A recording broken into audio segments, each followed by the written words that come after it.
दिल्ली सरकार देखो जी, एक तो दिल्ली में बसें कम हो गई। दिल्ली सरकार का पहला यही काम हुआ।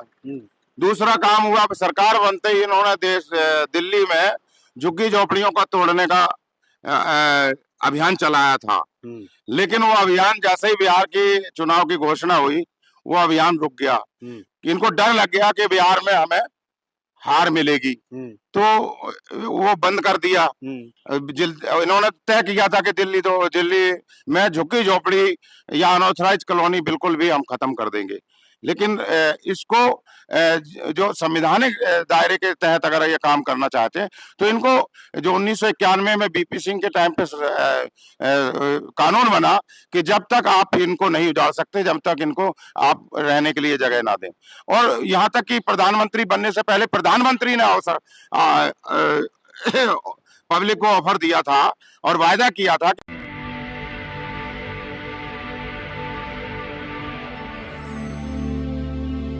जय भीम, मैं मेवालाल और आप देख रहे हैं बहुजन समय।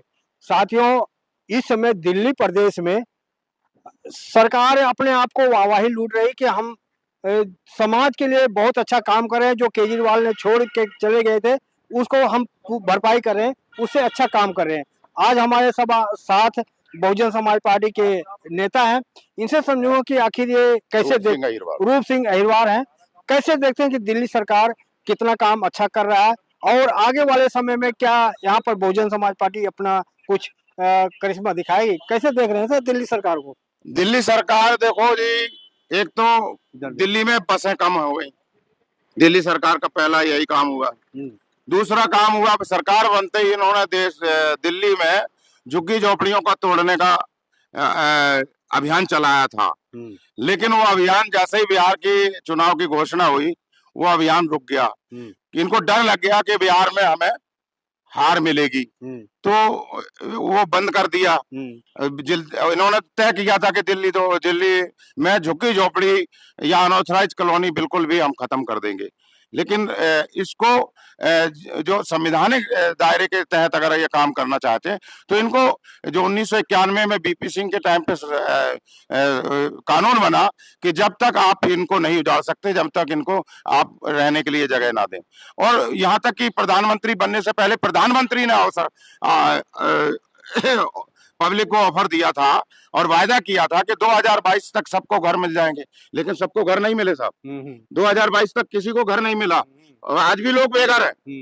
तो कहाँ इनके वायदे पूरे हो रहे हैं? इन्होंने कहा था 100 स्मार्ट सिटी बनाएंगे, वो 100 स्मार्ट सिटी, दिल्ली क्या स्मार्ट सिटी बन गई। दिल्ली जो है ना, हजारों जो है अनऑथराइज कॉलोनियां हैं, जिसमें पानी सीवर कुछ भी नहीं है। तो आपको नहीं लगता जो दिल्ली सरकार ने वादा किया तो अपने वादा नहीं पूरा कर रही है? नहीं, वादा कहाँ कर रही हो पूरा, कोई भी वादा पूरा। इन्होंने कहा था पानी माफ करेंगे, 2500 महिलाओं को बोला, और जो महिलाओं को बोला, महिलाओं को जो बहका करके इन्होंने वोट लूटा, उन महिलाओं को कोई 2500 रुपए नहीं मिले।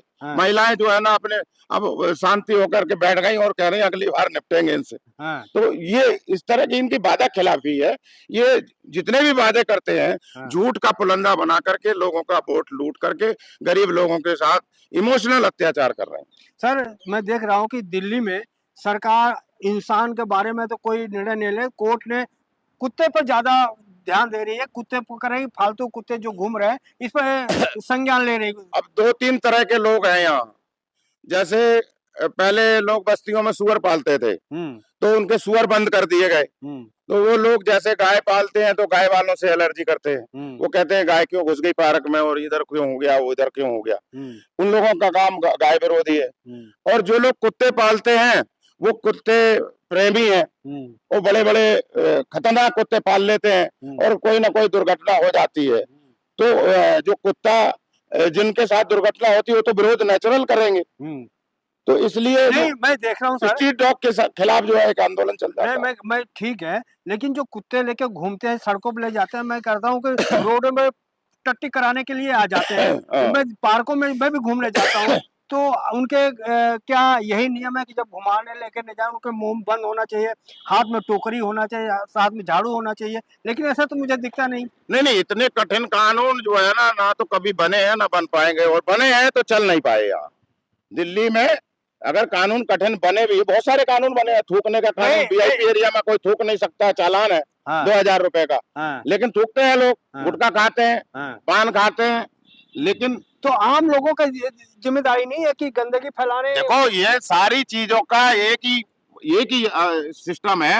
आप देखो कि शिक्षित लोग कम गुटखा खाते हैं, कम नशा करते हैं, कम जो है, तो शैक्षिक क्रांति बाबा साहब अम्बेडकर की और मानवर कांशीराम जी की यही एक सोच थी कि भाई जब तक शैक्षिक क्रांति इस देश में नहीं आएगी तब तक इन चीजों पे सुधार नहीं होगा। तो क्या आपको लगता है जो केजरीवाल की सरकार था उससे अच्छी चल रही है कि बेकार चल रही है? नहीं नहीं, केजरीवाल से तो खैर ये नेगेटिव है। हाँ। केजरीवाल जो काम कर रहे थे, केजरीवाल भी वो दूसरे तरह का काम कर रहे थे।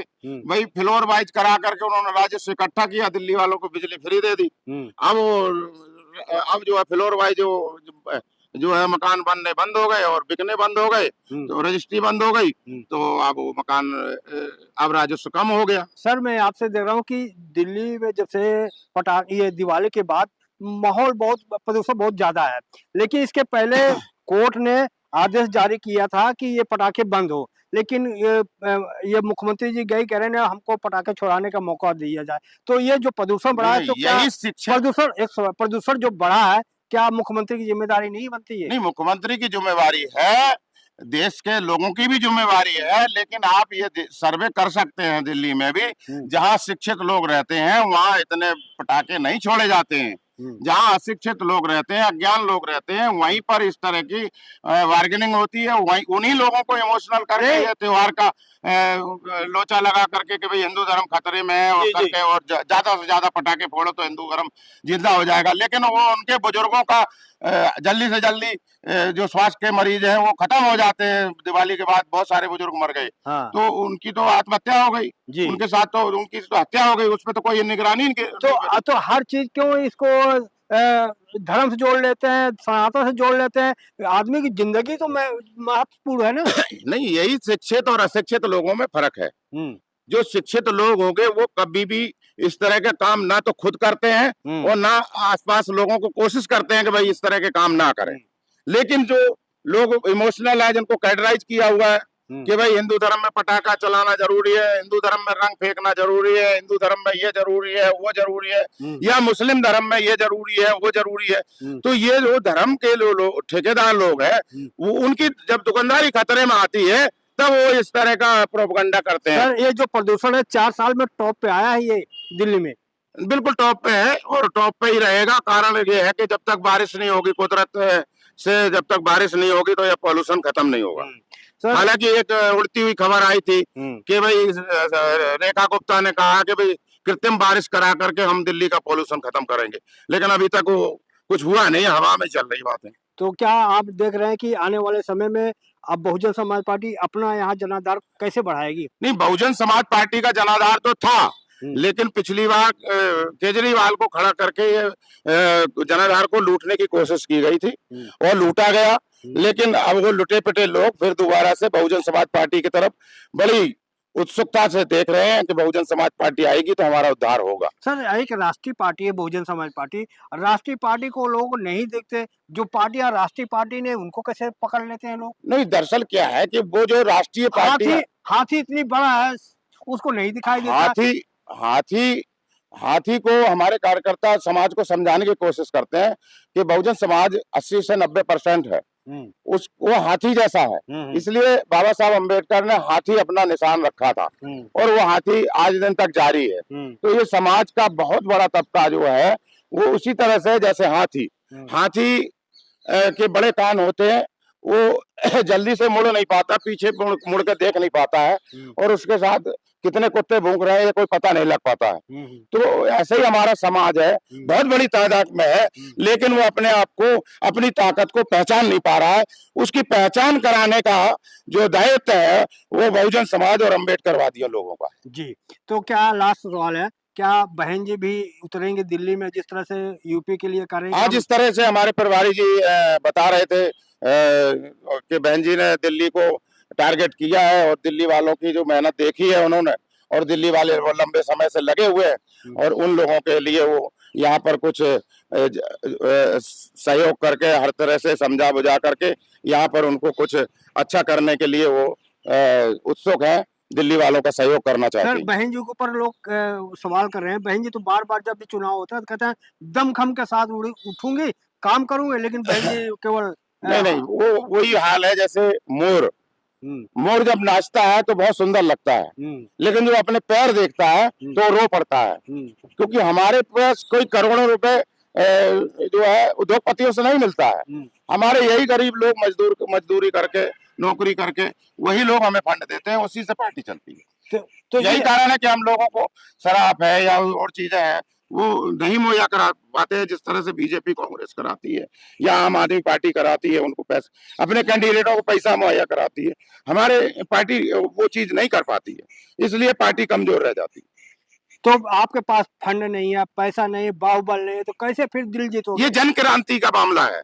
ये जन जन में जब क्रांति आएगी, जब जन जन में जागरूकता आएगी, जैसे उत्तर प्रदेश में जागरूकता आई तो सरकार बनी, ऐसे ही दिल्ली में जब जागरूकता आएगी तो सरकार बनेगी और इस देश की व्यवस्था परिवर्तन का जो काम है और जितने भी काम जो रॉन्ग हो रहे हैं उनको सीधा कर करके बहुजन समाज पार्टी काम करने का कोशिश। धन्यवाद। जय तो भीम, जय भारत। ये रूप सिंह अहिरवार थे, बहुजन समाज पार्टी के कट्टर कार्यकर्ता हैं। कैसी रही बातचीत, प्रतिक्रिया मुझे बताएं और आपसे निवेदन है कि आप कहाँ से देख रहे हैं, प्रतिक्रिया में जरूर लिखें और छोटा सा अपील है कि आप हमारे चैनल को सब्सक्राइब करें, लाइक करें, कमेंट करें। जय भीम, जय भारत, बहुजन समाज, दिल्ली।